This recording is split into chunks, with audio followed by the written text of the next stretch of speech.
আসসালামু আলাইকুম। আজকে আমি বলব কোন গাছ টবে লাগানোর উপযোগী এবং কোন গাছ মাটিতে লাগানোর উপযোগী। আপনারা অনেকেই বুঝতে পারেন না কোন গাছগুলো টবে লাগাতে হবে এবং কোনগুলো মাটিতে।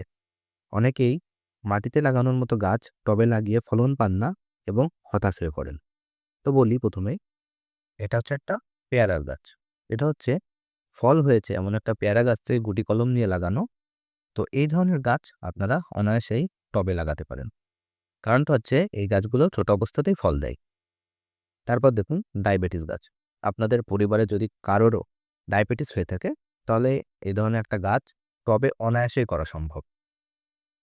তারপর দেখুন, এটা হচ্ছে একটা কাজু বাদামের গাছ। এটা কিন্তু বীজের চারা। বীজের চারা দেখার উপায় আছে। এই যে এখানে যে কাজু বাদাম রোপণ করা হয়েছে সেটা কিন্তু বোঝা যাচ্ছে। এই যে এখানে কাজু বাদামটা। এই বীজের চারা কিন্তু আপনার টবে লাগানোর জন্য উপযুক্ত নয়। এটা মাটিতে লাগাতে হবে। এগুলো অনেক বড় হয় গাছ, তারপরে ফল হয়। এটা হচ্ছে লুকলুকি ফল। এটাও কিন্তু সেম বীজের চারা। এটা টবে লাগানো যাবে না। এটা মাটিতে লাগাতে হবে। অর্থাৎ যেগুলো আপনার বীজের চারা সেগুলো কখনোই টবে আপনারা রোপণ করবেন না। এটা হচ্ছে একটা চায়না বট। এটা হচ্ছে বনসাই তৈরি করার জন্য বেস্ট। এটা হচ্ছে আপনার ইনডোরে রাখতে হয়, ঘরের ভিতরে রাখার জন্য। এটা তো আপনারা অনেকেই হয়তো চিনেন। এটা হচ্ছে মালবেরি। অবশ্যই মালবেরি সব কাটিং থেকেই হয়। তো মালবেরি গাছ আপনারা টবে লাগাতে পারেন, কোনো সমস্যা নেই। এটা হচ্ছে বেলি ফল গাছ, সরি বেলি ফুল গাছ।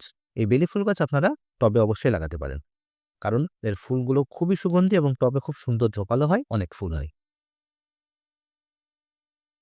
এটা হচ্ছে একটা পান গাছ। পান গাছ টবে লাগাতে পারেন, কিন্তু মাটিতে ছায়াযুক্ত স্থানে লাগানো সবচেয়ে বেস্ট। এটা হচ্ছে একটা অর্বরেই গাছ। অর্বরেই গাছ কিন্তু বেশিরভাগ বীজেরই হয়, কলমের একটু কম পাওয়া যায়। যদি বীজের চারা পান তাহলে মাটিতে লাগাবেন, আর যদি কলমের চারা পান তাহলে টবে লাগাবেন।